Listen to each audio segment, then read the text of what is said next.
अध्याय 4 श्लोक क्रमांक 23। आप लोग दोहरा सकेंगे?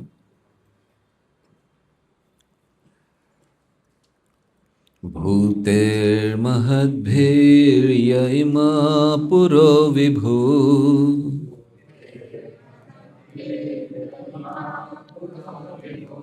निर्मायश्येते यदमुषु पूरुषः।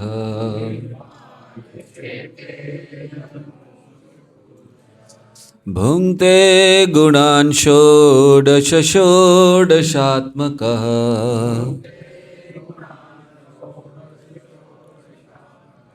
सोऽलङ्कृपेष्ट भगवान् वचांसि मे।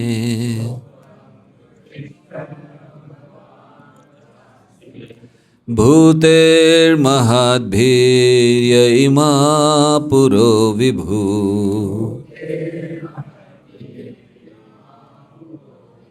निर्मायशेते यदमुषु पूरुषः।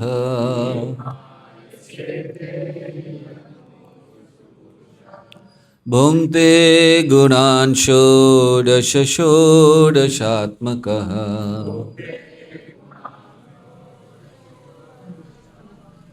सोऽलङ्कृपेष्ट भगवान् वचांसि मे।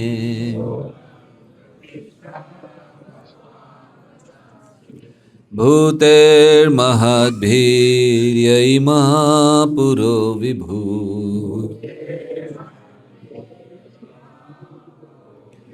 निर्मायशेते यदमुषु पूरुषः।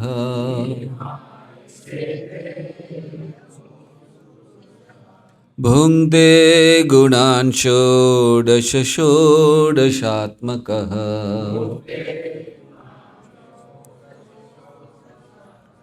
सोऽलङ्कृपेष्ट भगवान् वचांसि मे।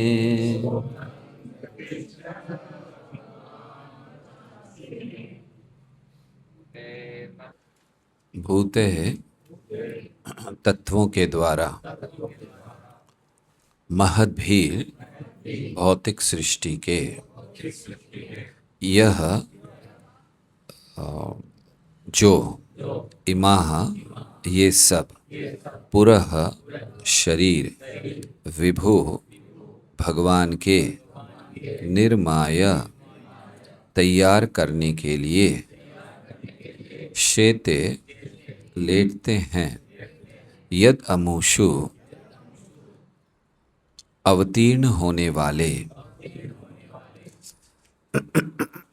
सॉरी कहाँ गए, पुरुषः भगवान विष्णु, भुङ्क्ते प्रभावित करते हैं, गुणान तीन गुणों को, षोडशः 16 भागों में, षोडशः आत्मकः इन 16 का जनक होने से,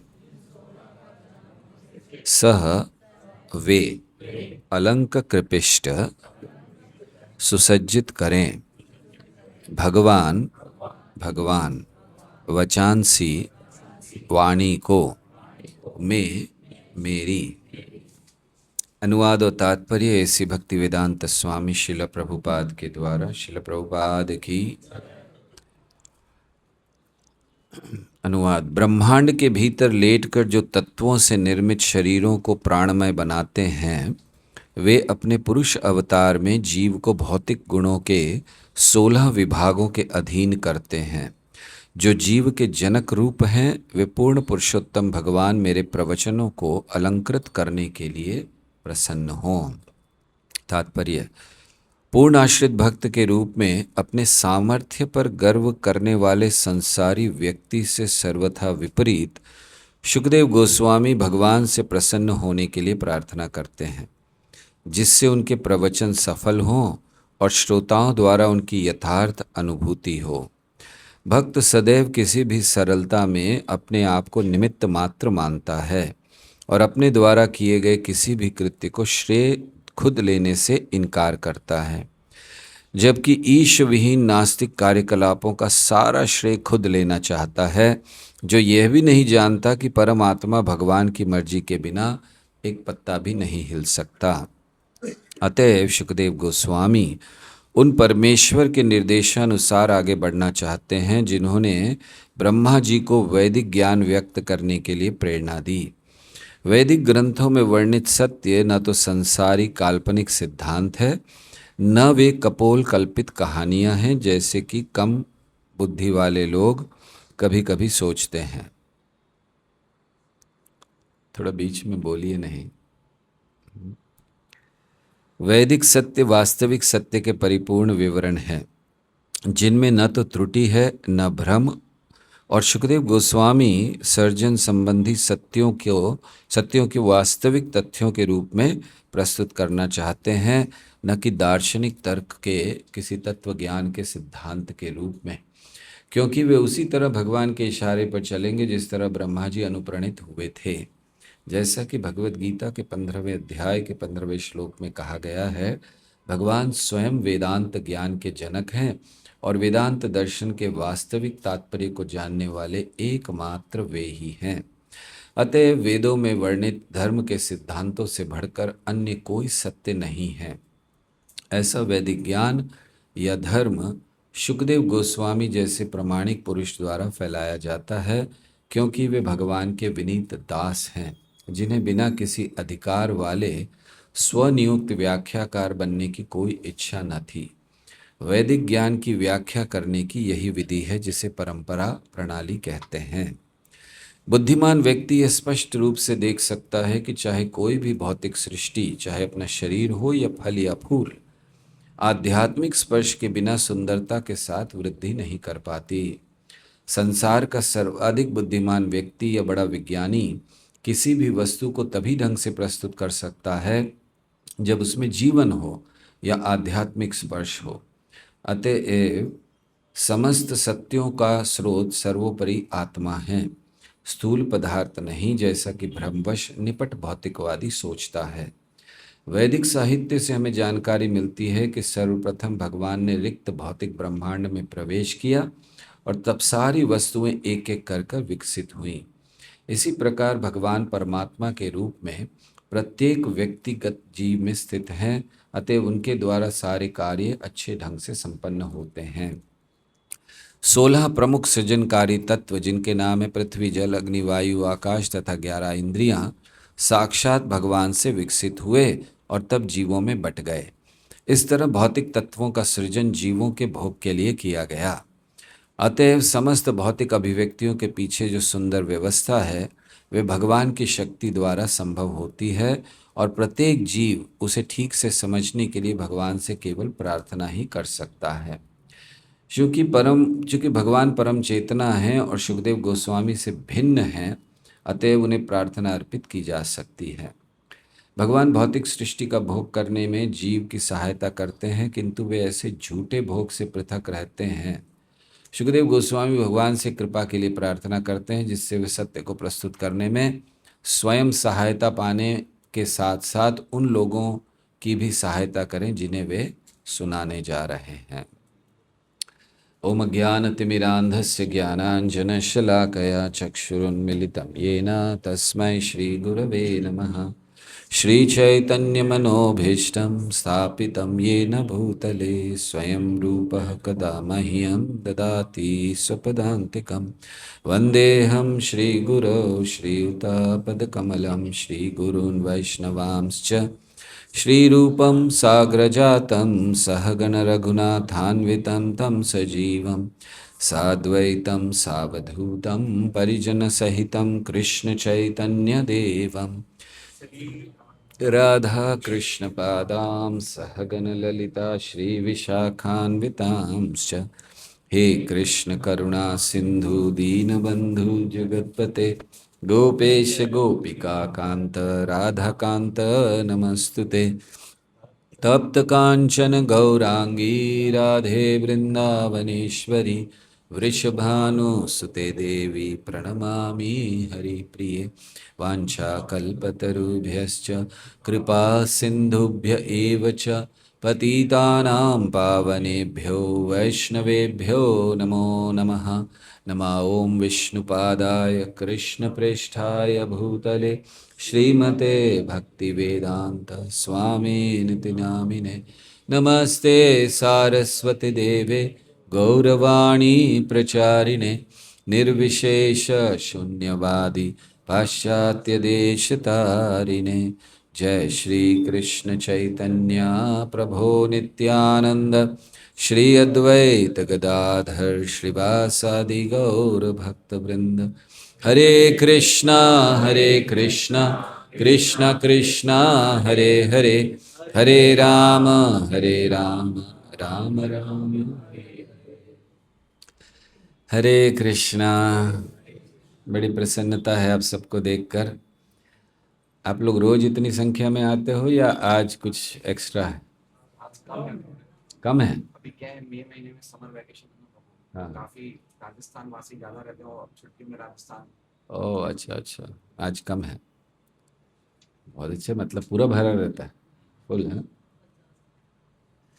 चलो वेरी नाइस, बहुत अच्छा है। प्रसन्नता ऐसे रोज सुनना चाहिए श्रीमद् भागवतम। प्रभुपाद जब नित्यम भागवत सेवया इसका अनुवाद करते हैं तो वो ये नहीं कहते हैं कि नित्य भागवत की सेवा होनी चाहिए। वे उसमें लिखते हैं कि रोज भागवत की कक्षाओं में आना चाहिए। ये ट्रांसलेशन प्रभुपाद ने किया है नित्यम भागवत सेवया का। सो प्रयास करना चाहिए कि रोज आएं, भागवत सुने, श्रवण करें। और जैसे एक एक श्लोक रोज, प्रभुपाद का नियम है कि रोज सुबह एक श्लोक भागवतम का और शाम को भगवत गीता, ताकि जो हमारे आंदोलन के आधार हैं भगवत गीता भागवतम, उसके विषय में उसमें क्या है हमें ठीक से पता चल जाए। या दूसरे शब्दों में, हम जिस पथ का पालन कर रहे हैं, जिस भक्ति के पथ पर हैं कृष्ण भावनामृत, उसको हम बहुत अच्छी तरह से समझ सकें, फिर हमारे मन में कोई संशय ना रह जाए। क्योंकि जब संशय होता है तो फिर हम इधर उधर भागने का प्रयास करते हैं। फिर हम सोचते हैं कि शायद ठीक है, एक दिन यहाँ जाएंगे, एक दिन वहाँ जाएंगे, और फिर इससे क्या होता है, मन में केवल खिचड़ी बनती है, खाने वाली नहीं, भ्रम करने वाली, मोह में डालने वाली खिचड़ी से। इसीलिए रोज भागवत को बहुत स्पष्ट सुनना चाहिए। तो दूसरा स्कंद चल रहा है। पहले 3 अध्यायों में सुखदेव गोस्वामी भगवान के विषय में बोल चुके हैं, ब्रह्म के विषय में, परमात्मा के विषय में और भगवान के विषय में 3 अध्यायों में उन्होंने बोल दिया। और अब ये चौथा अध्याय है जिसमें प्रारंभ में सुत गोस्वामी पहले 4 श्लोकों में ये वर्णन करते हैं कि कैसे परीक्षित महाराज ने जब ये सुन लिया, जो भी वाक्य सुना, तो उसके बाद क्या हुआ। फिर 5वें श्लोक से परीक्षित के प्रश्न आते हैं। तो 5वें श्लोक से 10वें श्लोक तक परीक्षित महाराज ने प्रश्न किए, और फिर 11वें श्लोक से लेकर इस अध्याय के अंत तक 25वें श्लोक तक बहुत आश्चर्य की बात है कि सुखदेव गोस्वामी मंगलाचरण कर रहे हैं। हम लोग मंगलाचरण कब करते हैं? प्रवचन के पहले। सुखदेव गोस्वामी 3 अध्याय बोल चुके हैं, अब मंगलाचरण कर रहे हैं। जब उन्होंने फिर से प्रश्न किया, 19वें अध्याय में पहले स्कंद के परीक्षित ने प्रश्न किया था सुखदेव गोस्वामी से। आपको अगर याद हो कि जो भागवत का पहला स्कंद है उसका आखिरी अध्याय है 19वां अध्याय, जिसका शीर्षक है सुखदेव गोस्वामी का आगमन। आगमन तो उनका अंत में हुआ, पूरे अध्याय का नाम प्रभुपाद ने दिया क्योंकि सबसे महत्वपूर्ण जो क्रिया है या जो लीला है उस अध्याय की, वो सुखदेव गोस्वामी का आना। तो सुखदेव गोस्वामी जब आए तो परीक्षित ने प्रश्न किया। क्या प्रश्न किया? उन्होंने कहा कि जो व्यक्ति मरने वाला है उसके लिए सबसे अच्छा कार्य क्या है, क्या करना चाहिए उसको। ये प्रश्न परीक्षित ने बहुत लोगों से किया था, कोई संतुष्ट नहीं कर पाए उनके उत्तर को। कोई कुछ उत्तर दे रहा था, कोई कुछ उत्तर दे रहा था, परीक्षित संतुष्ट नहीं थे। जैसे ही सुखदेव गोस्वामी आए तो उन्होंने तुरंत ये प्रश्न उनसे भी किया। और फिर इस प्रश्न को कर कर उसके उत्तर में जैसे ही प्रश्न सुना, सुखदेव गोस्वामी बहुत प्रसन्न हो गए।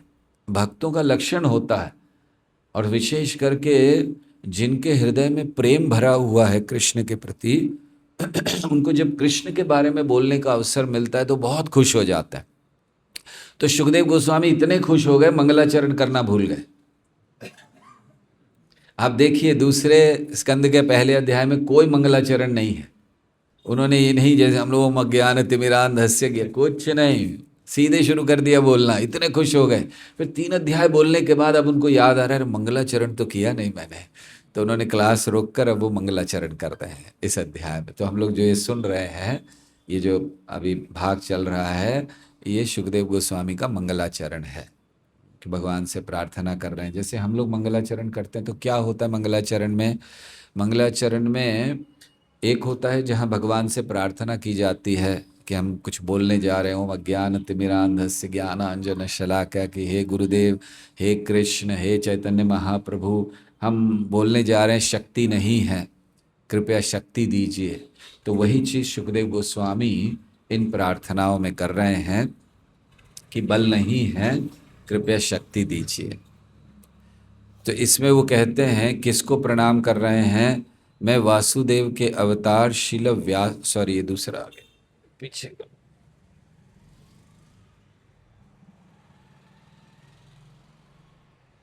ब्रह्मांड के भीतर लेटकर जो तत्वों से निर्मित शरीरों को प्राणमय बनाते हैं और जो अपने पुरुष अवतार में जीव को भौतिक गुणों के 16 विभागों, तो यहाँ पुरुष अवतार का वर्णन कर रहे हैं।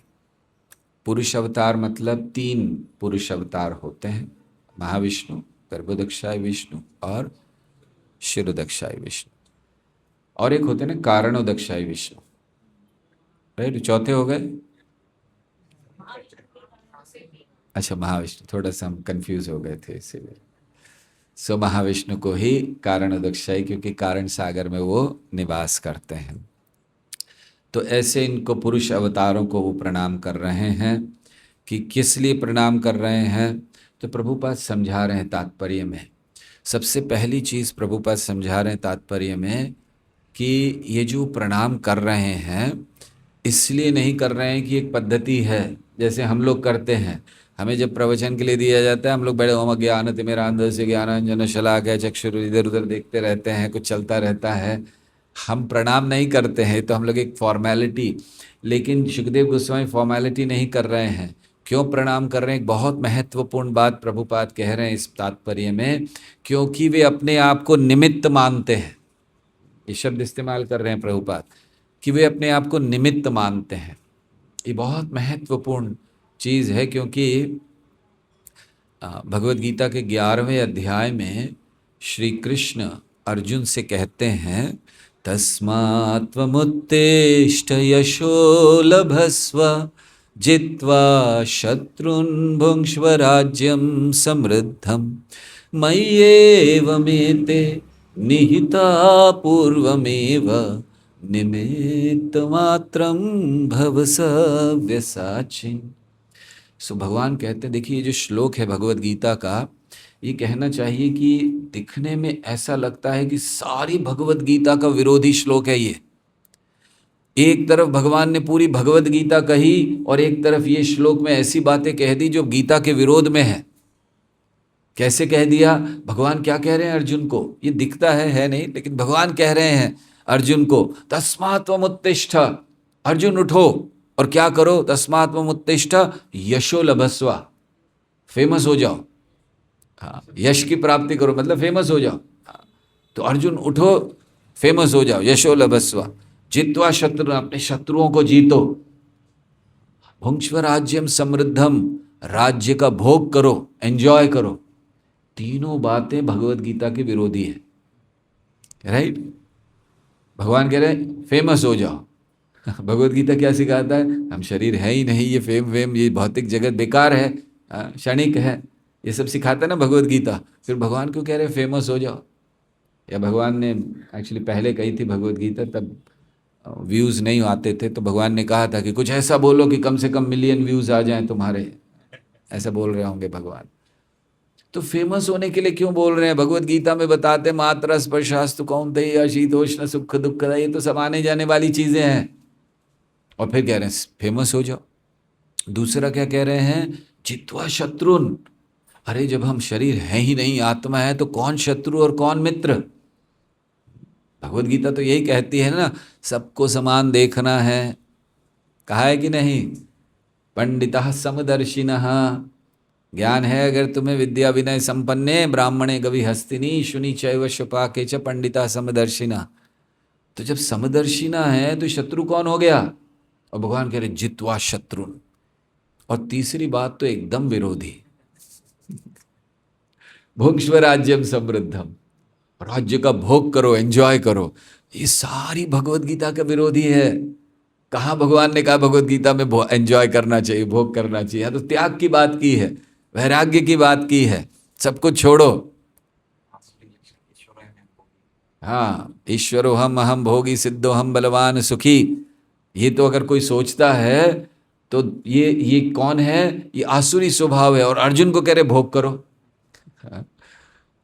वैसे ये जो ईश्वरो हम अहम भोगी सिद्धो हम बलवान सुखी शब्द है, ये वाक्य भगवान ने कहा कहते हुए ये आसुरी स्वभाव है। क्यों?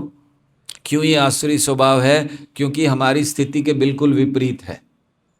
हमारी स्थिति क्या है? ईश्वरो हम मतलब नियंता करने वाला। तो हम ईश्वर तो है नहीं, हम तो दास हैं, है ना? आप कहोगे हाँ हम लोग कृष्ण के दास हैं। नहीं, इंद्रियों के दास हैं। जो सही स्थिति हमारी वो है, हा? तो ईश्वरो हम, तो ईश्वर तो है नहीं, हम क्या हैं? आप लोग बोलने में भी घबरा रहे हो, बोलो क्या है हम लोग? किसके दास हैं?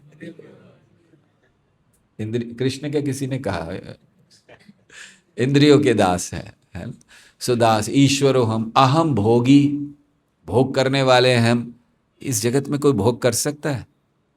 ज्यादा खा लो तो बीमारी हो जाती है, कम खाओ तो तकलीफ हो जाती है ना? सो अहम भोगी, भोग भी कोई नहीं कर सकता इस जगत में। हाँ, रोगी हो सकता है ना? और सिद्धो हम, सिद्ध मतलब सारी चीजों को प्राप्त कर लेना, शक्ति आ जाना। सिद्ध का हम लोग तो, हमारी अवस्था इस समय बद्ध अवस्था है, बंधे हुए हैं हम लोग, कहाँ से सिद्धि आएगी? और फिर बलवान। हाँ, क्या बल है हमारे अंदर? हम बूढ़े होते जा रहे हैं, रोक तो पा नहीं रहे हैं, बहुत बड़ा बल है हमारे अंदर। अपने ही शरीर को रोक नहीं पा रहे, दूसरों को क्या रोकेंगे? सो बलवान नहीं, बलहीन है। और फिर कहा सुखी, ये तो ज्यादा हो गया। हाँ, कौन सुखी है इस जगत में? सब दुखी हैं, भक्त भी दुखी हैं। वैसे कहा जाता है भक्त केवल सुखी है। इन भक्तों को भी दुख है कि नहीं है? आप लोगों को तो बिल्कुल नहीं लग रहा कि किसी का है। कभी थोड़ा बहुत आ जाता होगा कभी गलती से, वैसे सब सुखी। सो इसलिए ये श्लोक होना चाहिए, ईश्वरो हम अहम भोगी सिद्धो हम बलवान सुखी नहीं, दासो हम अहम रोगी बद्धो हम बलहीन दुखी। ये श्लोक होना चाहिए, ये हमारी स्थिति है। तो यहाँ पर भगवान भगवत गीता में कह दिया अर्जुन को। लेकिन ये तीनों बातें कहने के बाद जो बात कही भगवान ने, वो भगवत गीता का सार। क्या कहा? कि ठीक है, भुंक्ष्व राज्यम समृद्धम मय्ये वेते निहिता पूर्वमेवा। ये जिनको तुम कह रहे हो ना मैं नहीं मारूंगा, द्रोणाचार्य को नहीं मारूंगा, भीष्म को नहीं मारूंगा, पहले से मार चुका हूं मैं। मय्ये वेते निहिता पूर्वमेवा, पहले ही मार दिया मैंने। कब मारा था भगवान ने? इसको भीष्म देव समझाते हैं अपनी प्रार्थनाओं में, भीष्म स्तुति में भीष्म देव समझाते हैं कि मैं कब मारा था आपने सबको। क्योंकि उन्होंने अर्जुन को कहा मय्ये वेते निहिता पूर्वमेवा, मैं पहले ही सबको मार चुका हूं। अरे कब मारा? अभी अभी तो आए हैं, सामने सब खड़े हैं। भीष्म देव समझाते हैं कि जब आप आए, अगर आप भगवत गीता का पहला अध्याय देखें तो पहले अध्याय में अर्जुन को जब सामने लेकर आए सबके, और उन्होंने कहा देखो अर्जुन, भीष्म द्रोण प्रमुखताः, ये सबको देखो खड़े हैं। तो देखो कहने के लिए भगवान ने भी देखा। और भीष्मदेव कहते हैं जैसे ही आपने देखा, उनको देखकर आपने उनकी उम्र कम कर दी, खत्म। मय्ये वेते निहिता पूर्वमेवा। तो अर्जुन को कह रहे मैं तो मार चुका हूं उनको। और अब सबसे महत्वपूर्ण बात, निमित्त मात्रम भव सव्यसाची। अर्जुन को कह रहे तुम तो केवल धनुष बाण लेकर खड़े हो जाओ, चलाना भी नहीं, क्योंकि मैं चला चुका हूं मार चुका हूं। तुम क्रेडिट ले लो केवल। निमित्त बनो, भगवान कह रहे हैं। जैसे वो कह रहे हैं मैं मार चुका हूं, तुम्हें कुछ नहीं करना, बस खड़े हो जाओ लेकर, बाकी काम मैं करूंगा। जैसे होता है ना कि भगवान कह रहे मार चुके, तो फिर अर्जुन मारेगा किसको, जो पहले ही मार चुके हैं। पहले ही मरे हुए को कभी मारा जाता है? एक बार एक व्यक्ति युद्ध से वापस आया, एक सैनिक, और आकर अपने घर में बहुत सारे लोगों को इकट्ठा किया। अभी युद्ध जीत कर आए हैं, तो सारे लोगों को इकट्ठा किया। तो बता रहा था कि क्या हुआ युद्ध में। उसने कहा कि अरे मैंने बहुत भयंकर युद्ध किया। अच्छा क्या किया तुमने युद्ध में? सब पूछ रहे हैं क्या किया, कैसे मारा? मैंने एक सैनिक था, एक बहुत बड़ा कमांडर था, सेनापति, मैंने उसके हाथ काट दिए। हाँ, मैंने उसके पैर काट दिए। हाँ, सब लोग बोल रहे इतना, एक सेनापति के, एक सैनिक हो के? हाँ, मैंने उसके पैर काट दिए, मैंने उसके हाथ काट दिए। फिर एक ने पूछा कि सिर क्यों नहीं काटा? बोले वो तो पहले से कटा हुआ था ना। अभी अर्जुन को भगवान यही कह रहे हैं कि निमित्त मात्रम, मैं पहले से मार चुका हूं, तो निमित्त मात्रम भव सव्यसाची। कहने का अर्थ श्री कृष्ण ये कह रहे हैं कि अर्जुन तुम तो केवल सामने रहो, निमित्त बनो। तो ये हमारे लिए भक्ति में बहुत महत्वपूर्ण संदेश है हमारे लिए। क्या महत्वपूर्ण संदेश है? हमें हर कार्य निमित्त बनकर करना है। निमित्त मात्रम भव सव्यसाची। हम जो भी कार्य कर रहे हैं, जिस दिन हमने ये सोच लिया कि मैंने किया है, मान लीजिए भक्ति से दूर, ये मैं और मेरा, इसी में हमारा सारा जीवन चला जाता है। भक्ति विनोद ठाकुर कहते हैं कि ये जो जगत है, इसमें जो लोग भी रह रहे हैं, मैं और मेरा में फंसे हुए हैं, और इसीलिए दुख और शोक है उनको। क्यों? एक बात नहीं समझते, मैं और मेरा से बाहर आइए, सब कुछ कृष्ण का है। इसीलिए वो कहते हैं वस्तुत सकली तब जीवे के हो नाय, अहम मम भ्रमी भ्रमी भोगे शोक भय। वस्तुतः सकली तब, कृष्ण को कह रहे हैं कि सच बात तो ये है कि सब कुछ आपका है। जीवे के हो नाई, जीव का कुछ नहीं है, लेकिन फिर भी अहम मम भ्रमी भ्रोमी, मैं और मेरा के चक्कर में फंसा हुआ है। और इसीलिए क्या हो रहा है? भोगे शोक भय, भय होता है और शोक होता है। और भक्ति क्या है? भगवत गीता में भगवान ने कहा, कब अच्छी भक्ति करते हैं? जब हम ये शोक और भय से न शोचती न कांक्षती, तब भक्ति प्राप्त होती है। मद भक्तिम लभते पराम। इसीलिए निमित्त बनना बहुत आवश्यक है हम लोगों को। तो यहाँ प्रभुपाद ये पहली चीज़ समझा रहे हैं कि कैसे निमित्त बनना बहुत ज़रूरी है। तो ये प्रभुपाद इस तात्पर्य में कहते हैं कि किस तरह निमित्त बनना और क्या करना है? श्रेय नहीं लेना है। निमित्त बनने का अर्थ क्या होता है? हम श्रेय ना ले। जैसे एक निमित्त का एक उदाहरण है कि एक डॉक्टर ने ऑपरेशन कराया, समझिए। जब डॉक्टर ऑपरेशन कर लेता है और पेशेंट बच जाता है, तो आप लोग क्या करते हो? कैंची की पूजा करते हो। हाँ? ये कैंची है जिसके कारण मेरे जो भी हैं वो बच गए, आप सोचते हो। क्योंकि डॉक्टर तो बिना कैंची के ऑपरेशन थोड़ी ऐसे फाड़ेगा वो नाखूनों से। उसके नाखून नरसिंहदेव जैसे तो है नहीं कि वो ऑपरेशन में ऐसे ही कर देगा बिना एनेस्थीसिया दिए। नरसिंहदेव ने तो कर दिया था। तो कैंची से करेगा ना, कैंची नहीं है तो नहीं कर सकता। तो गुणगान तो कैंची का होना चाहिए कि उसके बिना तो ऑपरेशन ही नहीं हो पाता, कटता ही नहीं, व्यक्ति बचता नहीं। लेकिन हम किसका करते हो? कभी आप लोग ऐसा करते हो? डॉक्टर आके कहे कि ऑपरेशन सफल हो गया, अब आपके संबंधी सुरक्षित हैं, 2 दिन में आप वापस जा सकते हैं। आप बहुत खुश हो जाते हो। डॉक्टर को बोला कहाँ है वो कैंची, बस एक बार वो कैंची दिखा दीजिए। ऐसे कहते हो? क्या कहते हो? डॉक्टर को कहते हो आप भगवान है मेरे लिए, आपने बचा दिया। जो भी चीज़ कहना है कहते हैं। गुणगान डॉक्टर का होता है। क्यों? कैंची उसके हाथ में चल रही है। तो श्रेय किस लिए? हम सब निमित्त हैं, अगर हम बहुत अच्छा बोल रहे हैं, बहुत अच्छा गा रहे हैं, बहुत अच्छा मैनेज कर रहे हैं, बहुत अच्छा बुक डिस्ट्रीब्यूशन कर रहे हैं, क्या है? कैंची। याद रखिए, जब कोई आपका गुणगान करे, आपको कहे वाह, अनाउंसमेंट होता है ना, फला फला डिवोटी भक्त राजेश ने कल 5 भागवत सेट डिस्ट्रीब्यूट किए हैं, जय हो भगवान, होता है। तो जो भक्त राजेश है वो हवा में हो जाता है। देखो, आज तक किसी ने एक दिन में 5 सेट नहीं किए, मैंने आज 5 सेट अकेले कर लिए।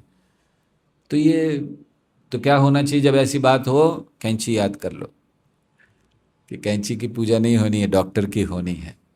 हमें हमेशा समझना चाहिए जब हम कहते हैं कि निमित्त बनना है।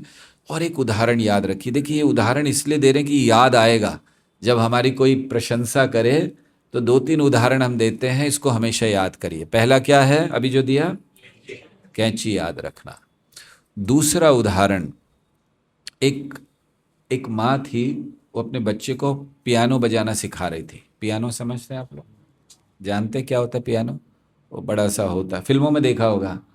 हाँ, तू मेरा चांद मैं तेरी चांद, कुछ गाते रहते हैं, राइट?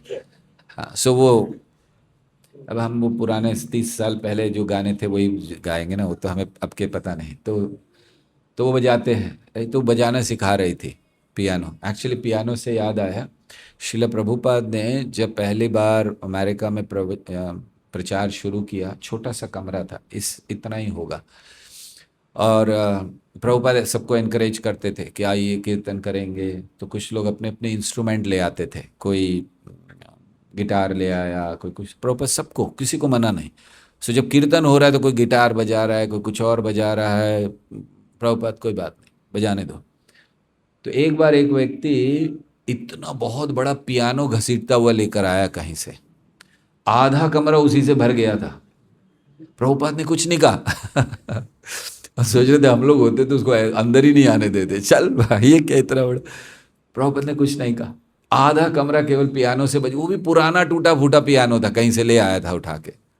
और प्रभुपाद, हाँ ठीक है, गो ऑन, कीर्तन चल रहा है। सो एक माँ अपने बच्चे को पियानो सिखाना चाहती थी। तो पियानो बजाना सीख रहा था बच्चा धीरे धीरे, तो बजाने लगा था ऐसे, थोड़ा तो बहुत सीखा था। तो उस समय उनके शहर में एक ग्रैंड मास्टर आए। ग्रैंड मास्टर पियानो में एकदम एक्सपर्ट व्यक्ति को कहते हैं, मतलब जो फर्स्ट क्लास बजा सकता है। तो ग्रैंड मास्टर आए बजाने के लिए, तो उनका शो था एक थिएटर में। तो माँ ने सोचा इसको लेके जाऊं, बच्चा देखकर खुश हो जाएगा, इनकरेजमेंट होगा। तो थिएटर था, वो जो पिक्चर का थिएटर होता है ना वैसा था, बीच में स्टेज था, स्टेज पे लाइट थी और सब जगह। अब तो माँ गई, बच्चे को बिठाया कुर्सी पे, उसने बच्चे को बोला कि बैठे रहना, जाना नहीं यहाँ से, मैं कुछ खाने को लेकर आती हूँ। तो वो खाने के लिए लेके, क्योंकि जब लोग पिक्चर देखने जाते हैं तो साथ में कुछ खाते पीते हैं ना, पॉपकॉर्न या कोल्ड ड्रिंक वगैरह, पीते हो कि नहीं पीते हो? अच्छा बोल दिया। आगे चलकर प्रवचनों में भी यही होने वाला है, क्योंकि लोग इतने, अब रुचि कम हो रही है, धीरे धीरे देखेंगे आपके जो प्रवचन दे रहे हैं और पीछे लोग बैठे पॉपकॉर्न कोल्ड ड्रिंक सारा। यहाँ तो ऐसा नहीं है ना अभी। सोचने का मैं कुछ खाने के लिए लेकर आती हूँ, चली गई, वापस आई तब तक सारी लाइट्स ऑफ हो चुकी थी। शो शुरू होने वाला था, सारी लाइट्स ऑफ, केवल स्टेज पर लाइट थी, सब लाइट ऑफ। वो आई, उस जगह पर आई अपनी सीट पर, तो देखा बच्चा ही नहीं है। वो घबरा गई और सब अंधेरा हो गया, अब कहाँ ढूंढे।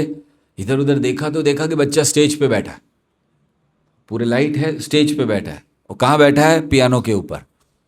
ये तो घबरा गई, अब पूरा शो चल रहा है, सारे लोग देखने आए हैं, और इतने में ग्रैंड मास्टर ने एंट्री की, समय हो गया था, वो आया। अब उसने देखा कि पियानो पर तो एक बच्चा बैठा हुआ है, मतलब उसको, वो भी सोच रहा है क्या हुआ। अब माँ घबरा गई कि अब तो बहुत बदनामी होगी, क्या कर दिया इसने।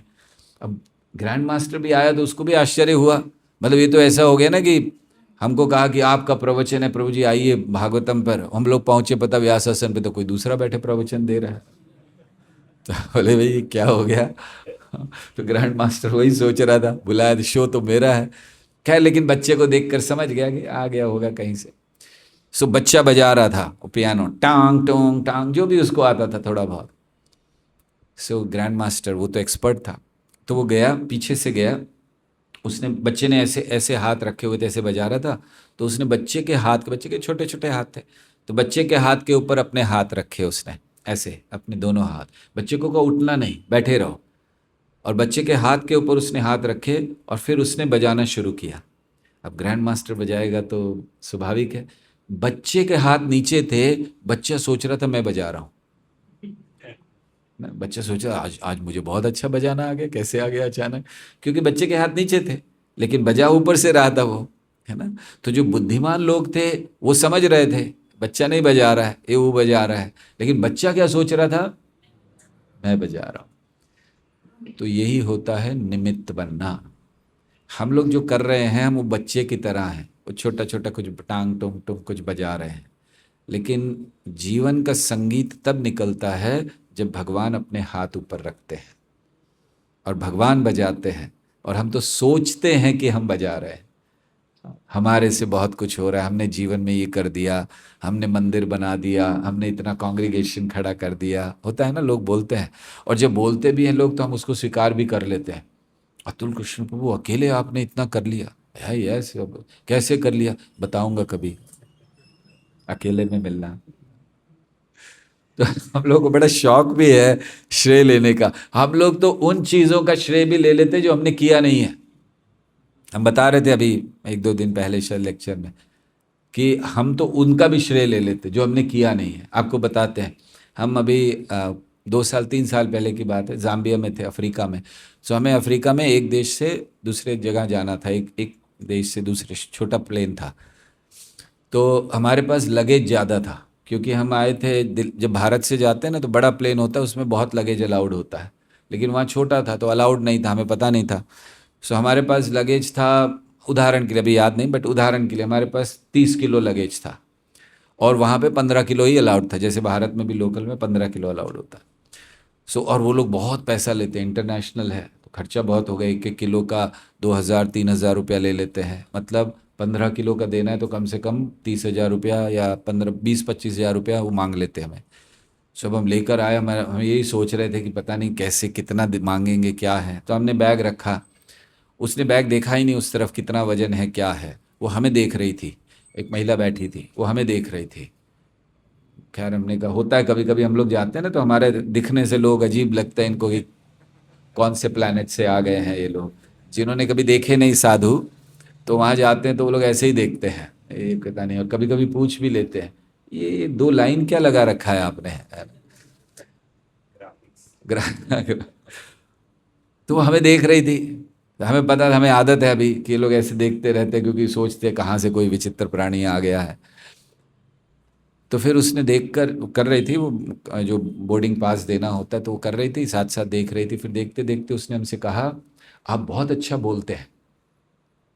हमें हैरान हो गए, हमारे ज़्यादातर लेक्चर हिंदी में है, ये इसको इसने कभी जीवन में हिंदी नहीं सुनी होगी, लोकल अफ्रीकन लेडी थी, और ये कह रही कि हम अच्छा बोलते हैं। हमने सोचा कोई पीछे खड़ा है क्या, तो पीछे तो कोई नहीं था, हम अकेले थे। बोले आप बहुत अच्छा बोलते हो, मैं सुनती हूँ आपका, वेरी नाइस, बहुत अच्छा। कहा हाँ हाँ, अब क्या, अब तो हाँ ही बोले ना, है ना, क्रेडिट है मिल रहा है, कौन छोड़ेगा। हमने कहा हाँ हाँ हाँ, कुछ बोला नहीं, हमें भी समझ नहीं आ रहा था बोल किसके लिए रही है। फिर उसने हमसे कहा मैंने आपकी बुक भी पढ़ी है।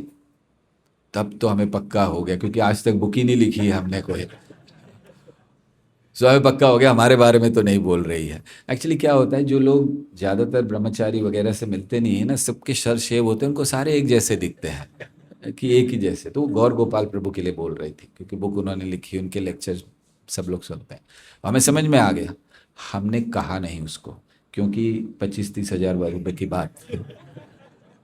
अगर कह देते तो शायद हो सकता है चार्ज। हमने कहा चुप रहो। तो उन्होंने कहा कि मैंने आपकी बुक पढ़ी है, बहुत अच्छी है। हमने ये नहीं कहा कि हमने लिखी है, हमने कहा अच्छा आपने पढ़ा, आपको अच्छा लगा? बोले हाँ। हमने कहा very nice, thank you thank you. और बस बोलते बोलते उसने बोर्डिंग पास बनाया, दिया, थैंक यू वेरी मच। तो हम तो बहुत खुश थे कि 25,000 रुपया बच गया, क्यों क्रेडिट नहीं लेना है। तो हम लोग तो श्रेय उस बात का भी ले लेते हैं जो हमने किया नहीं है।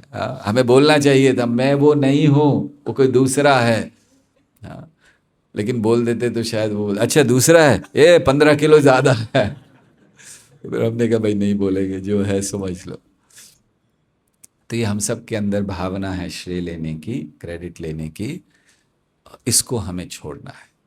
भक्ति का मार्ग है, हम जैसे कहते ऑल ग्लोरीज टू शिला प्रभुपाद, यानी सारा गुणगान, ऑल ग्लोरीज मतलब सारा गुणगान प्रभुपाद के लिए है, कृष्ण के लिए है। लेकिन केवल ये बोलना नहीं चाहिए कि हर रोज नियम के अनुसार all glories to Shila Prabhupada, all glories to, ये सारा गुणगान शिला प्रभुपाद के लिए। आज हम बोल रहे हैं बहुत अच्छा, आप लोग को अच्छा लग रहा है कि नहीं? आप सब बाद में बोलना प्रवचन के कि बहुत अच्छा बोला हमने, बोलोगे या नहीं? हाँ, सब लोग आकर बोलना कि बहुत अच्छा बोला, तालियां भी बजाना अच्छे से। अभी नहीं, मतलब लेक्चर के बाद। अरे जब बच्चे को खड़ा किया जाता है ना कुछ बोलने के लिए, तो फिर बच्चे के लिए ताली बजानी चाहिए ना। अगर वो बच्चा टूटा फूटा भी बोलता है, जैसे पहली बार ABCD सीख कर आया है, तो उसको खड़ा कर दिया जाता है टेबल के ऊपर, बेटा सुना, वो कहता है ABFH जो भी बोलता है, तो पेरेंट्स ताली बजाते हैं कि नहीं बजाते हैं? ऐसे ही अरविंदाक्ष प्रभु ने हमें यहाँ पर बिठा दिया है, उनको पता है ABCD भी पूरी नहीं आती है, तो बिठा दिया उन्होंने, कम से कम ताली तो बजा देना, बच्चा खुश हो जाएगा।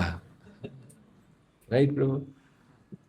वो सुन भी रहे हैं बैठ कर कि A B के बाद C बोलता है या H बोलता है या F बोलता है, लेकिन बोलेंगे नहीं हमें कि आपने AB के बाद F बोला, S बोला, क्योंकि माता पिता ऐसे होते हैं ना कि ठीक है बोल तो रहे हैं, टूटा फूटा कुछ भी बोल रहा है। सो श्रेय लेने की, यहाँ प्रभुपाद इस बात को लिख रहे हैं कि Annie declines to take credit for anything, वो किसी चीज का श्रेय लेने के लिए मना कर देता है। हमें किस स्थिति में जाना चाहिए पता है? आज अगर हमें श्रेय मिलता है ना, हमें बाहर से भले भी हम कह दे कि नहीं नहीं ये तो सब आपकी कृपा है, ये तो अंदर में होता है मुझे पता है, मैंने कहा, मैंने किया, बिल्कुल सही। और फिर कोई आकर गुणगान करे, प्रभु आपका प्रवचन एकदम अमृत, तो हमको लगता है इसको 2 गुलाब जामुन एक्स्ट्रा दे दो, है ना? हमें किस स्थिति में आना है जहां अगर कोई गुणगान कर रहा है तो हमें एकदम घृणा होनी चाहिए, हमें समझ में आना चाहिए व्यक्ति गलत है, उसको समझाना चाहिए, उसको बोलना चाहिए। आज हम इतना बोल रहे हैं, अगर प्रभुपाद ने लिखा नहीं होता तो क्या प्रचार कर लेते हम लोग, ये भागवत नहीं होती, ये तात्पर्य नहीं होते, क्या प्रचार कर लेते बताइए? तो किसको श्रेय देना है? प्रभुपाद को, जिन्होंने ये सब किया। सो ये प्रभुपाद यहाँ लिख रहे हैं कि वो कभी भी श्रेय नहीं लेता है। हाँ, हमें भगवान का निमित्त बनना है, इंस्ट्रूमेंट। सो कैसे बन सकते हैं? अपने आप को सेवक मानना है, नियंता नहीं। हम नियंत्रण करने वाले नहीं हैं, हम सेवक हैं। बहुत सरल है, दास दास दासानुदास, बॉस बॉस बॉसानु बॉस नहीं है हम लोग। सो उस भाव में हमेशा रहिए, सेवक के भाव में। दूसरा, अपनी साधना रोज की जो है उसको बहुत अच्छा कीजिए। जिसकी साधना कमजोर होती है उसका अहंकार बढ़ जाता है, इसलिए साधना को बहुत अच्छा रखना है। साधना मतलब हमारा जप करना, हमारा श्रवण करना, हमारा अध्ययन करना, इसको जितना बढ़ा सकें। जीवन में कुछ चीज़ों में संतुष्ट हो जाना चाहिए और कुछ चीज़ों में बिल्कुल संतुष्ट नहीं होना चाहिए।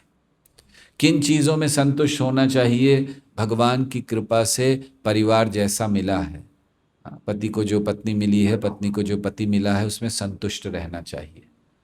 भगवान की कृपा से जो धन हम कमा रहे हैं उसमें संतुष्ट रहना चाहिए।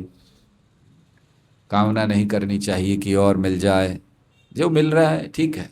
इसका अर्थ ये नहीं कि आलसी बन जाएं और बैठ जाएं कि भगवान को जो भेजना होगा भेजेंगे। अपना कार्य करें लेकिन भागे नहीं पैसे के पीछे, जो मिले। जैसे कहते हैं ना कि वो सीताराम सीताराम सीताराम कहिए, जाहि विधि राखे राम ताहि विधि रहिए। तो वैसे रहना चाहिए, उसमें संतुष्ट। लेकिन कुछ चीज़ों में बिल्कुल संतुष्ट नहीं होना चाहिए। सबसे पहला है जप। 16 माला हो गई, माला टांग दी, कल तक देखना नहीं है, हो गया। हाँ, और कोई कह दे कैसा आपका जप, मैं बिल्कुल संतुष्ट हूं जप से नहीं हो सकता। हाँ, जप में कभी संतुष्टि नहीं होनी चाहिए, और करने की कामना बढ़नी चाहिए। कथा श्रवण में, भगवान की कथा सुन रहे हैं, कभी संतुष्टि नहीं कि प्रभु जी आज की कथा इतनी अच्छी थी, पूर्ण संतुष्ट हो गया, अगले 2 महीने तक भागवत में नहीं आऊंगा। ऐसी संतुष्टि नहीं चाहिए हमें, है ना। सो हाँ, इसीलिए संतुष्टि किस में हो, जो चीज़ हमें मिली है। तो कब होगा, जब हम अपनी साधना बहुत अच्छा करेंगे। तीसरा है, बड़ी गंभीरता से सेवा करनी चाहिए, बिना श्रेय की कामना के। हर व्यक्ति को सेवा में भी श्रेय की कामना हो जाती है हम लोगों को। हाँ, जैसे आप लोग का तो भाग्य है कि डीटीज नहीं है यहाँ पर। जहाँ डीटीज होते हैं मंदिरों में, पुजारी 2-2 घंटा लगा के, 1-1.5 घंटा लगा के श्रृंगार करते हैं, और फिर जब दर्शन खुलता है, गोविंदम आदि पुरुषम, उसके बाद सब दर्शन कर रहे हैं, पुजारी बाहर आ जाता है। उस समय तो आरती करनी होती, बाद में पुजारी बाहर आता है। उसकी आशा ये होती है कि कोई बोले कि आज ड्रेसिंग टॉप क्लास है। कोई बोलता नहीं भाई, सब सब व्यस्त है भगवान को देखने में। पुजारी इधर उधर देखता है, कोई नहीं बोलता। तो एक भक्त के पास जाता है, वो जो मुकुट है वो ठीक लगा है या थोड़ा, अरे नहीं बहुत आपने किया, बहुत सुंदर, क्या ड्रेसिंग है, क्या आपने किया है। तब वो संतुष्ट हो जाता। बस पहले बोल देते, मैं पूछता ही नहीं, है ना। हम लोग किसी के घर पर जाते हैं, प्रसाद खाते हैं, और प्रसाद खाने के बाद तारीफ ना करें, अगर क्षमा चाहते हैं माता जियों से, अगर प्रसाद खा के हम लोग ऐसे ही चले जा रहे हैं, तो दरवाजे पर पहुंचकर माता जी जरूर पूछती हैं, प्रभु जी आज आपने ठीक से नहीं खाया। कहने का मतलब क्या है, ठीक से खाया ना तो बोलो कि अच्छा बना है, बोल कर जाओ, इतनी देर से वेट कर रहे हैं उसका। तो फिर हमें याद आता है। वैसे तो हम जब भी खाते तो बोल ही देते हैं, मतलब हमारी तो इच्छा होती खाने के पहले ही बोल दें कि बहुत अच्छा बना है, मगर वो भी इतना भी नहीं करना चाहिए, तो खाने के बाद बोल देते हैं कि अच्छा। कभी भूल जाते हैं तो माता जी लोग पूछते हैं, प्रभु जी आज आपने ठीक से नहीं खाया, तो हमें याद, ओह हाँ नहीं नहीं माता जी ये आइटम बहुत अच्छा बना था, ये बहुत अच्छा था। तब उनको संतोष, अब आप जाओ घर के बाहर, तब तक घर पे। हम लोगों को इसीलिए हमने पहले ही क्षमा मांग ली माता जी से। अब तो पक्का कोई घर पर बुलाएंगे ही नहीं कभी खाएगा, भले इनको नहीं बुलाना, बाकी किसी को भी बुला लेंगे। आज किसी के घर पे जा रहे, हाँ फिर ठीक है, अच्छा। मैंने कहा बैठे ना हो मतलब यहाँ पर। सो इसीलिए श्रेय लेने की ये भावना को हमें त्यागना चाहिए। गंभीरता से सेवा, सेवा हो तो कोई श्रेय नहीं लेना। किसके लिए सेवा कर रहे हैं, भगवान के लिए। सो इसलिए हमें गुरु, साधु और शास्त्र के अनुसार अपना जीवन ढालना चाहिए। हमारा जीवन स्वतंत्र नहीं है। विशेष करके गृहस्थ जीवन में 2 चीज़ें बहुत जल्दी आती हैं, स्वतंत्रता का भाव और लोभ। क्योंकि धन है उनके पास, है ना।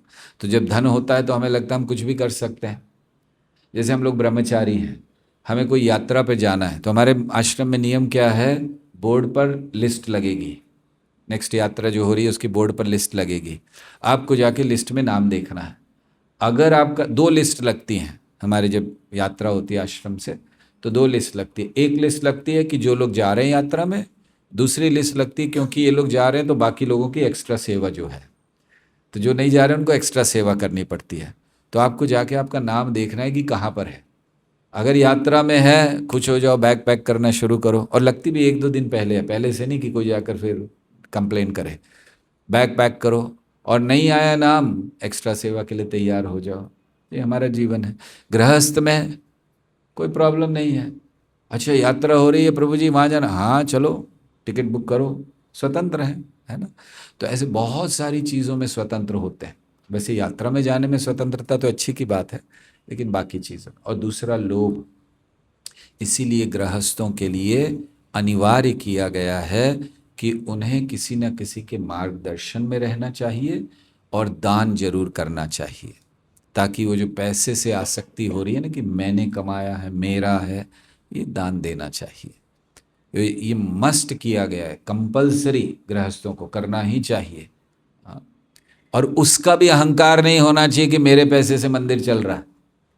कभी कभी ये उल्टा हो जाता है, डोनेशन देते हैं उसके बाद सोचते हैं अगर मैं डोनेशन नहीं दूँ तो मंदिर कहाँ से चलेगा। ये ब्रह्मचारी सन्यासी ये लोग तो कुछ कमाते नहीं हैं, हम ही लोग कमाते हैं।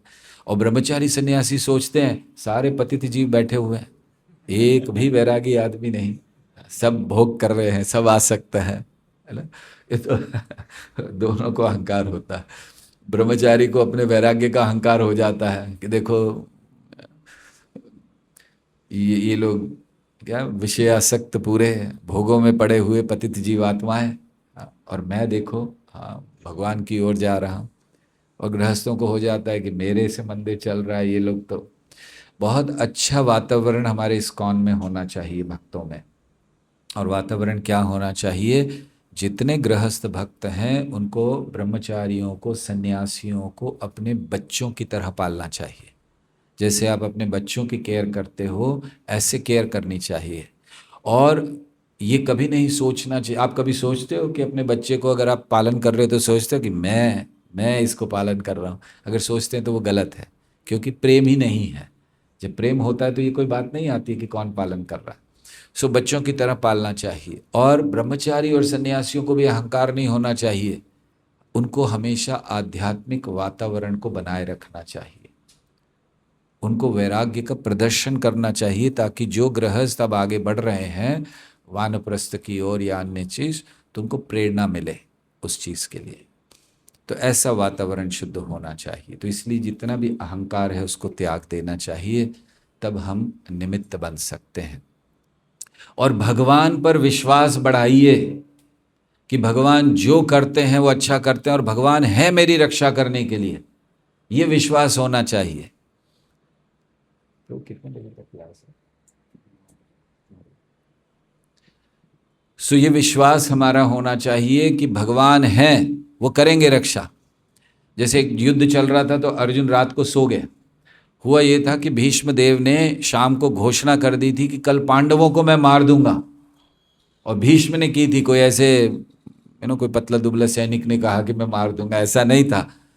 तो भीष्म देव वो अगर घोषणा कर दें कि मैं मारूंगा तो सोचो फिर क्या होगा। तो सारा जो पांडवों का कैंप था सब हिला हुआ था कि कल तो पांडवों को मार देंगे, भीष्म देव घोषणा कर दी है। और कृष्ण भी चिंता में थे। कृष्ण को अपने भक्तों की चिंता होती है, उनको तो चिंता में थे क्या होगा। तो कृष्ण ऐसे घूम रहे थे इधर से उधर। जब वो व्यक्ति चिंता में होता है ना तो ऐसे कभी इधर उधर इधर घूम रहा है। और अर्जुन आराम से सो रहा था। तो कृष्ण को गुस्सा आया, मैं इसके लिए चिंता कर रहा हूं, ये तो सो रहा है। तो उन्होंने उठाया, अर्जुन उठो। तो अर्जुन एकदम उठ गया, क्या हुआ, युद्ध शुरू हो गया, क्या हो गया। तो नहीं नहीं युद्ध नहीं शुरू हुआ, अभी तो रात है। तो फिर अर्जुन को पूछा तुम सो क्यों रहे हो। अर्जुन ने कहा रात में व्यक्ति सोता ही है ना, सोना उसमें क्या बात है, ऐसा क्या प्रश्न है। अरे तुम्हें पता नहीं भीष्म देव ने घोषणा की है कि कल तुमको मार देंगे वो पांचों को, तुम्हें कोई चिंता नहीं है। तो अर्जुन ने कहा आप है ना चिंता करने के लिए, फिर सो गया वापस। ये विश्वास है ना, कृष्ण संभालेंगे। तो तब हम निमित्त बन सकते हैं। अगर विश्वास अपने ऊपर है तो निमित्त नहीं बनेंगे। और अपने ऊपर क्या विश्वास रखना, आज तक हमने क्या कर लिया अपने ऊपर विश्वास रख के। इसीलिए कृष्ण पर विश्वास होना चाहिए। रहीम नाम के एक भक्त हुए हैं श्री कृष्ण के, उन्होंने बहुत सुंदर दोहा लिखा इस विषय में। हम कई बार इसको दोहराते, कहना चाहिए फेवरेट दोहा है। रहीमन को का करे जुआरी चोर लबार, जो पतराखन हार है माखन चाखन हार, रहीमा माखन चाखन हार। आप लोग को तो समझ में आ गया होगा, हिंदी है। तो बहुत बहुत सुंदर बात उन्होंने कही। रहीमन को का करे, रहीम कह रहे कोई उस व्यक्ति का क्या बिगाड़ सकता है।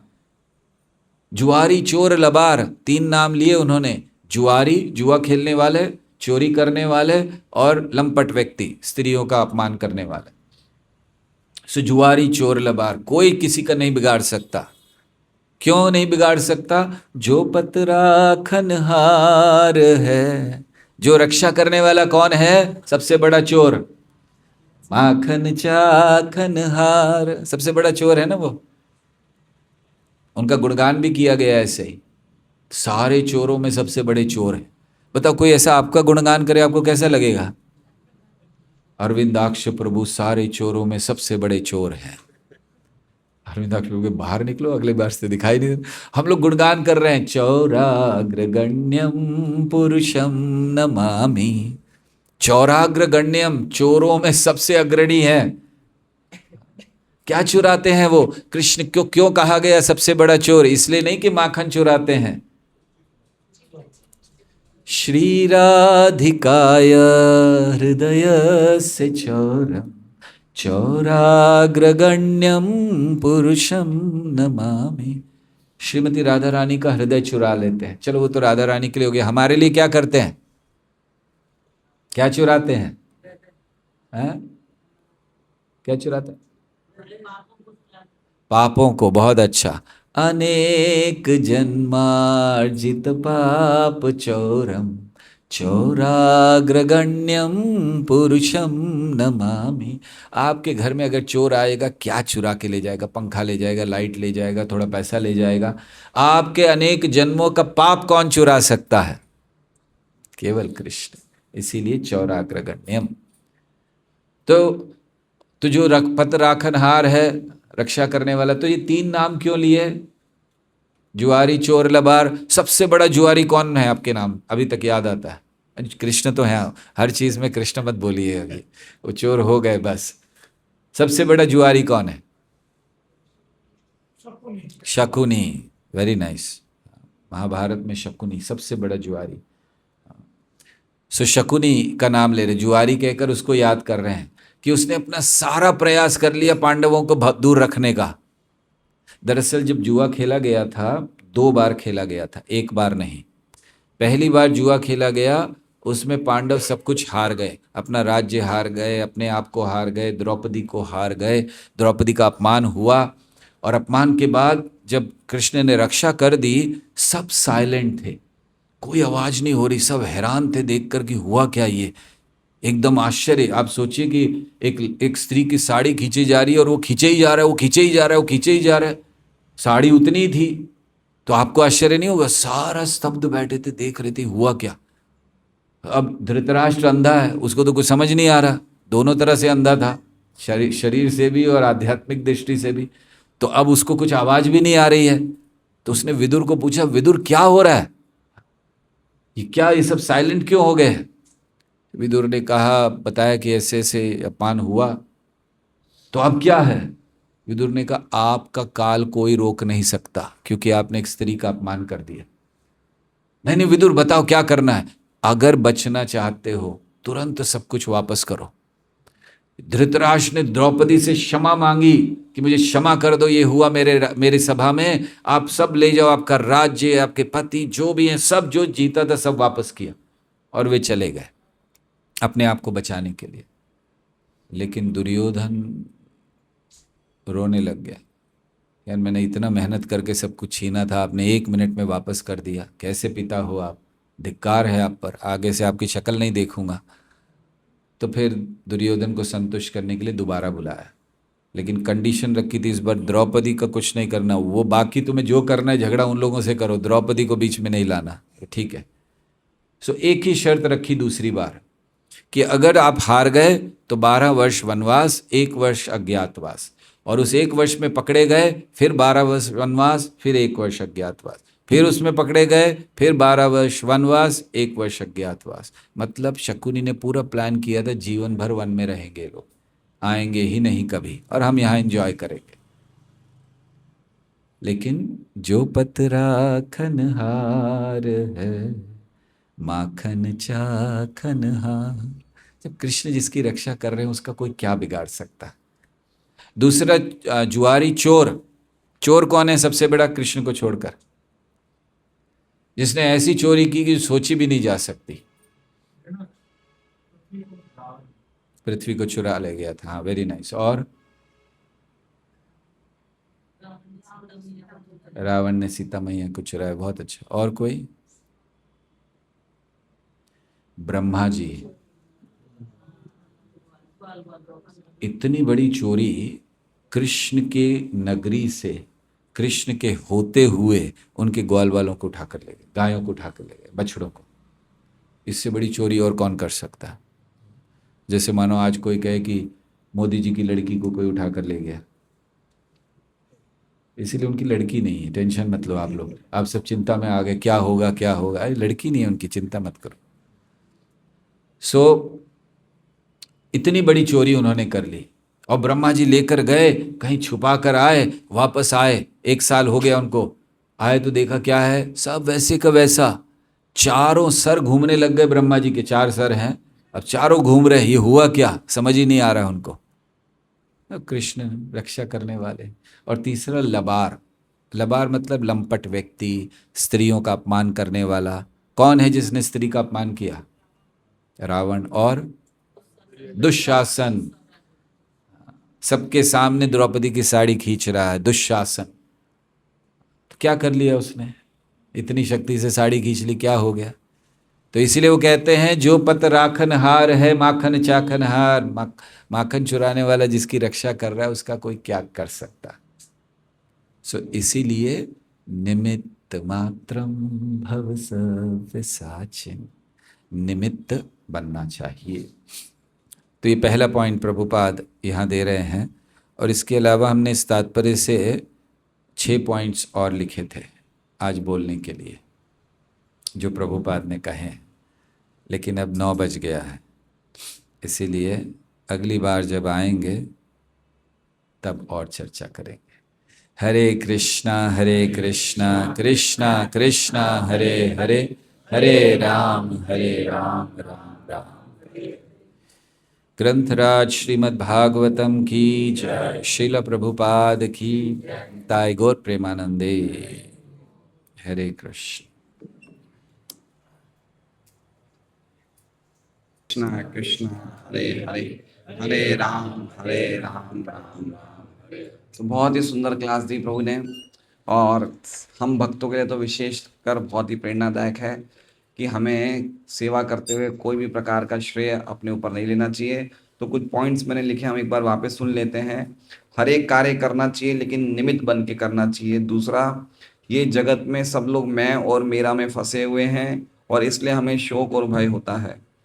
तीसरा का उदाहरण उन्होंने पियानो के द्वारा और डॉक्टर की कैंची के द्वारा दिया कि हम चाहे कितना ही अच्छा बुक डिस्ट्रीब्यूशन करें, लेक्चर दें या अच्छा गाना गाएं या अच्छा भजन गाएं, कीर्तन करें, लेकिन हमेशा हमें याद रखना चाहिए कि हम डॉक्टर की कैंची की तरह हैं। और इसीलिए, और पियानो का भी उदाहरण दे बताया कि हम जीवन का संगीत तभी आस्वादन कर सकते हैं जब कृष्णा हमारे जीवन का संगीत बजाएं और हम खाली देखें। छठा पॉइंट बताया प्रभु जी ने कि जिसकी साधना कमजोर होती है उसका अहंकार बढ़ता है। और सातवां पॉइंट बताया कि हमें कौन सी चीज़ में संतुष्ट होना चाहिए, वो हमें पारिवारिक जो परिवार मिला है उसमें संतुष्ट रहना चाहिए और धन में संतुष्ट रहना चाहिए। और जिस चीज़ में संतुष्ट नहीं होना चाहिए वो हमारे जप में और कृष्ण कथा श्रवण में कभी भी हमें संतोष नहीं रहना चाहिए, हमेशा उसे बढ़ाना चाहिए और ज़्यादा से ज़्यादा करना चाहिए। आठवां पॉइंट बताया कि गंभीरता से सेवा करनी चाहिए, बिना कोई श्रेय की कामना के बड़ी गंभीरता से सेवा करना चाहिए। नौवां पॉइंट बताया गुरु साधु शास्त्र के अनुसार हमें अपना जीवन ढालना चाहिए।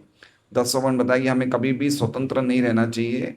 11वां पॉइंट, गृहस्थों में 2 चीज़ों की खतरा रहता है, एक तो लोभ बढ़ने का और दूसरा स्वतंत्रता के भाव का आना होता है। इसलिए हमें हमेशा किसी उच्च अथॉरिटी के मार्गदर्शन में रहना चाहिए और दान देते रहना चाहिए और दान करने का भी हमें गर्व नहीं होना चाहिए। 12वां पॉइंट बताया कि गृहस्थों को, ब्रह्मचारी और सन्यासियों को बच्चों की तरह पालना चाहिए। जैसे बच्चों को हम खिलाते हैं तो मन में ये भाव नहीं आता कि हम खिला रहे हैं, उसी प्रकार से ब्रह्मचारी और सन्यासियों को उनको रखना चाहिए। और साथ में ब्रह्मचारी और सन्यासियों को भी कभी अपने वैराग्य का घमंड नहीं होना चाहिए और गृहस्थों को हल्की नज़रों से नहीं देखना चाहिए, तो ही अच्छा आध्यात्मिक माहौल बन सकता है। और उन्हें वैराग्य प्रस्तुत करना चाहिए जिससे कि गृहस्थों को प्रेरणा मिले। 13वां पॉइंट बताया कि भगवान पे अपने विश्वास को बढ़ाना चाहिए कि वो हमारी रक्षा करेंगे, और उसमें उन्होंने महाभारत के अर्जुन का उदाहरण दिया। और फिर उन्होंने बताया कि अगर हमें अपने आप पे विश्वास होता है तो हम निमित्त नहीं बन सकते हैं।